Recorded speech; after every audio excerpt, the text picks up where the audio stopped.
नमस्कार. विशेषमध्ये आपल्या सगळ्यांचं स्वागत. मी प्रसाद काथे. महाराष्ट्राच्या विधानसभा निवडणुकांच्या साठीचं मतदान झालं. मतदान आटोपल्याच्या नंतर सगळ्यांनाच आश्चर्याचा धक्का बसला. कारण 1995 मध्ये जितक्या मोठ्या प्रमाणामध्ये मतदान झालं होतं त्यानंतर थेट 2024 मध्ये मतदान झालेलं आहे. हे वाढलेलं मतदान म्हणजे प्रस्थापित विरोधी मतदान आहे असं आत्तापर्यंत शिकवलं जायचं.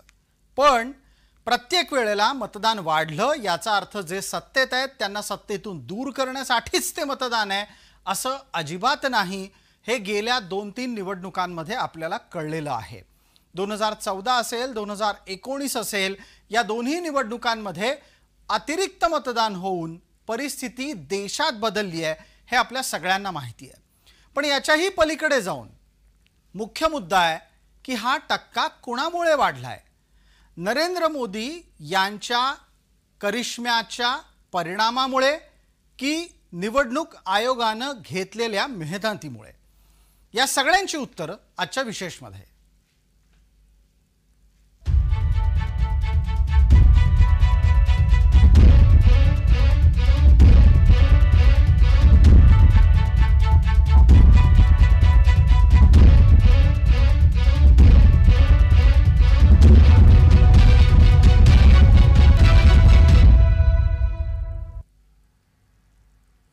महाराष्ट्रामध्ये मताचा टक्का वाढला आणि लगोलग दावेदारी सुरू झाली. 65.11% इतकी शेवटची आकडेवारी निवडणूक आयोगानं घोषित केली आणि त्यातूनच सत्ता आपलीच येणार याचे दावे सत्ताधारी आणि विरोधक दोघांकडूनही झाले. जेव्हा जेव्हा मतदानाची टक्केवारी वाढते त्यावेळी भाजपला फायदा होतो असं आपण नेहमीच बघितलेलं आहे. आताही चांगल्या प्रकारे वाढलेली आहे. त्यामुळे आमची जी महायुती आहे महायुतीला याचा फायदा होईल.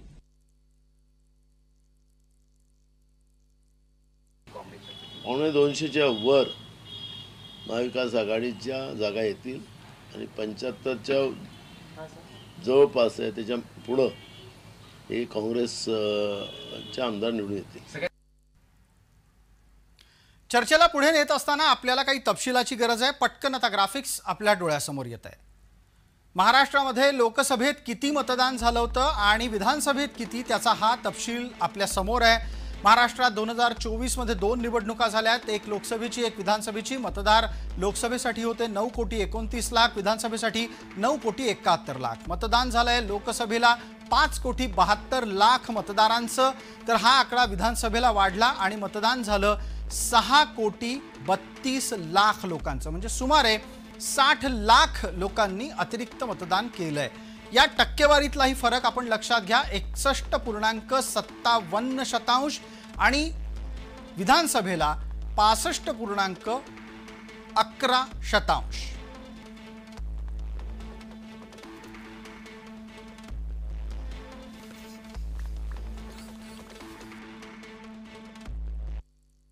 काल महाराष्ट्रात झालेलं मतदान हे गेल्या 30 वर्षामध्ये झालेलं सर्वात जास्त मतदान आहे. 1995 साली जवळजवळ 71% मतदान झालं होतं. त्यानंतर आता 66% आसपासचं मतदान महाराष्ट्रात झालं. आणि 95 साली जेव्हा मतदान एवढं झालं त्यावेळेला 92-93च्या दंगलींची पार्श्वभूमी होती आणि त्या पार्श्वभूमीवर हिंदुत्वाचं आवाहन आणि काँग्रेसच्या भ्रष्टाचाराबद्दलचा राग या 2 कारणांमुळे त्यावेळेला भारतीय जनता पार्टी शिवसेना युतीला बहुमत मिळालं होतं. आजच्या निवडणुकीमध्ये सुद्धा देशामध्ये निर्माण झालेल्या वातावरणामुळे हिंदुत्वाच्या आवाहनाला एक नवं जागरण आलेलं आहे.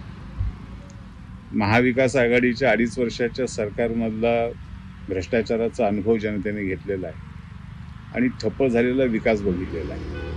त्यामुळे हिंदुत्वाचं आवाहन, भ्रष्टाचाराबद्दलचा संताप आणि विकासाच्या आकांक्षा या 3 मुद्द्यांच्या आधारावर महाराष्ट्रातली जनता भाजपा महायुतीला बहुमत देणार आहे असा मला विश्वास आहे. की यावेळेसच्या आठवले असतील, कवाडे असतील, सुलेखा असतील, हे सारेचे सारे नेते जे आहेत हे सारे महायुतीच्या दालनात होते. हे नेते जरी महायुतीच्या दालनात होते, परंतु जनता मात्र या नेत्यांच्या विरोधात होती. आणि ती संपूर्ण जनता ही आता त्यांच्या बाजूने नसेल तर महाविकास आघाडीच्या बाजूने होती असं थेट म्हणता येईल. जसं लाडक्या बहिणीचे 1500 रुपये मिळणार आहे, 2100 रुपये मिळणार आहे, तर ते हे सरकार जर बदललं तर ते बंद होईल. हे नॅरेटिव्ह सेट करण्यात भाजप महायुती सक्सेस झाली. जेव्हा की महाविकास आघाडी हे 3000 रुपये होतील हे पोहोचवण्यात लोकांपर्यंत त्यांना उशीर झाला असं मला वाटते. या विश्लेषणाच्या बरोबरच आणखीन तपशील आता समोर येतोय, तो आहे महाराष्ट्रामध्ये पक्षनिहाय लोकसभेला कसं मतदान झालं होतं. त्याचा तपशील आता आपण पटकन स्क्रीनवर पाहणार आहोत आणि त्यातून जाणून घेणार आहोत की कशा पद्धतीनं काय रूपानं लोकसभेला लोकांनी कल दिला होता. लोकसभेतलं हे मतदान पाहतोय. 2024 लोकसभेतलं हे मतदान आपल्या डोळ्यासमोर येत आहे. भारतीय जनता पार्टीला 26.50%, काँग्रेसला 17%, शिवसेना अर्थात उद्धव गटाला 16.90%, शिवसेनेला 13%, शरद पवारांना 10.30%, तर राष्ट्रवादीला 16.40%. अशा पद्धतीची आकडेवारी समोर येते आहे.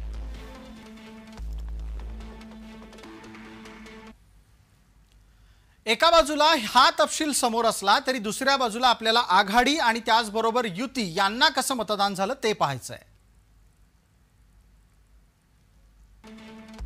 आणि त्याच दरम्यान आपण आता पाहतोय की मतदानात कुठे काय फरक पडला, कशा पद्धतीनं यावेळेला सर्वाधिक मतदान कुठे झालं. चिमूरमध्ये 81.75%, ब्रह्मपुरीमध्ये 80.54%, कागलमध्ये 81.72%, तर शाहूवाडीत 79.04%, पलूस कडेगाव 79.02%, राधानगरीत 78.26%, शिरोळमध्ये 78.06%, सांगोल्यामध्ये 77.90%. आता आपण करवीर आणि नेवासाचा तपशील पाहतोय. करवीरमध्ये 84.01%, तर नेवासामध्ये 79.89%, दिंडोरीमध्ये 77.75%, विक्रमगडमध्ये 77.75%, नवापूरमध्ये 78.70%, तर सिल्लोडमध्ये 80%.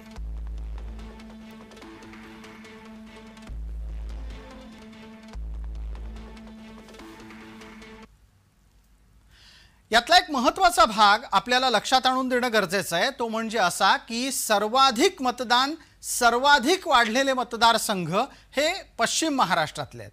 त्यामुळे कोल्हापुरात आणि खास करून जिथे काका पुतण्याची लढत सर्वाधिक आहे तिथे जास्त मतदान का झालं त्याचं विश्लेषण.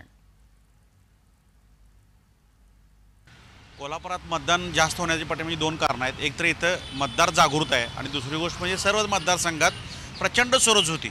म्हणजे उमेदवारांची जी यंत्रणा राबली आणि जो मतदानाच्या शेवटच्या क्षणापर्यंत जो पैशाचा वापर झाला तेही कारण मतदानाची टक्केवारी वाढण्याच्या कारणीभूत आहे.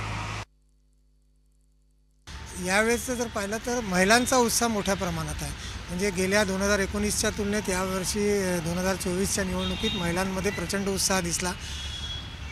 तो भाजपला पर्यायाने फायदेशीर ठरू शकतो. म्हणजे कोणत्याही लाडक्या भावाला, म्हणजे एक मुख्यमंत्री म्हणून एकनाथ शिंदे असो, उपमुख्यमंत्री म्हणून देवेंद्र फडणवीस किंवा अजितदादा पवार, या तिन्ही पक्षात कुठल्याही भावाला या बहिणींनी केलेले हे मतदान जे आहे ते महायुतीच्या बाजूनेच जाणार आहे. ओबीसी, दलित आणि मुस्लिम मतदार हे लोकसभेत अतिशय निर्णायक ठरले होते आणि हेच लोक जर पुन्हा जास्त संख्येने बाहेर पडले असतील तर ते मताची टक्केवारी वाढल्याचं कारण आहे. याशिवाय मराठा आरक्षण आणि जरांगे फॅक्टर हा एक मोठा विषय या निवडणुकीतला ठरलेला आहे आणि त्यामुळे सुद्धा मतदान वाढलं आहे. आता जेव्हा आपण चर्चा करतोय वाढलेल्या मतदानाची आणि त्यात सुद्धा खास करून 60 लाख मतदारांनी जास्तीनं मतदान केलंय. म्हणजे थोडक्यात लोकसभेला जितके लोक घराबाहेर पडले त्याच्या तुलनेमध्ये महाराष्ट्रात या वेळेला विधानसभेला 60 लाख मतदार बाहेर पडलेले आहेत. या आकड्याला लक्षात घेण्यासाठी एकदा पटकन आपण लोकसभेला युती आणि आघाडीच्या साठीचा मताचा टक्का कसा होता ते लक्षात घेऊयात. लोकसभेतल्या मतदानामध्ये काय झालं होतं ते आपण लक्षात घ्या. तिथे मविया आणि महायुती थेट लढत होती आणि त्यांच्यामध्ये अत्यल्प असा फरक होता. मवियानं प्रत्यक्षात जास्त जागा जिंकून यश चांगलं मिळवलं, पण त्यांच्या मतांची टक्केवारी ही 42.30 आहे. 30% म्हणजे 42.30%. तर महायुती 43.90%. हा तपशील आपल्या समोर आहे आणि या निमित्तानं आता आपण पुढची चर्चा करणार आहोत.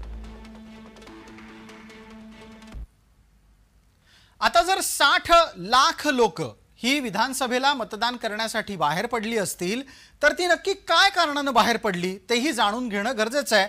म्हणजे या आपल्या विश्लेषणाला अधिक वजन प्राप्त होईल. सगळ्यात महत्त्वाचा मुद्दा होता की पक्ष संघटनांनी विशेष प्रयत्न केले. आता यामध्ये भारतीय जनता पार्टी हा एक महत्त्वाचा घटक होता आणि राष्ट्रीय स्वयंसेवक संघ हा त्यातला दुसरा महत्त्वाचा घटक. महायुतीच्या अनेक लाभकारी योजना लोकांच्या पसंतीस उतरल्याचं दिसतंय. त्यात लाडकी बहीण हा मुद्दा आहेच. एक महत्त्वाचा मुद्दा आहे ज्यात आपल्याला दुर्लक्षून चालणार नाही, तो आहे बटेंगे तो कटेंगे, एक है तो सेफ है. आणि याच कारणामुळे धार्मिक ध्रुवीकरण सुद्धा महाराष्ट्रात पाहायला मिळालं. या धार्मिक ध्रुवीकरणाचा परिणाम हा अत्यंत स्वाभाविकरित्या मतदान वाढण्यावर झाला. हिंदू आणि मुसलमान हे सुद्धा ध्रुवीकरणामुळे पुढे आले, मतदान करताना दिसले. जातीय ध्रुवीकरण हा सुद्धा महाराष्ट्रातला एक अत्यंत महत्त्वाचा मुद्दा होता आणि आता आपण त्या निमित्तानं भाषिक संघर्षापर्यंत येऊन ठेपलेलो आहोत. जातीय ध्रुवीकरणाचा संदर्भ थेट जरांगेंच्या आंदोलनाशी आहे, तर भाषिक संघर्षाचा मुद्दा हा मुंबईतल्या मराठी विरुद्ध गुजराती या मुद्द्यापर्यंत येऊन पोहोचलेला आहे.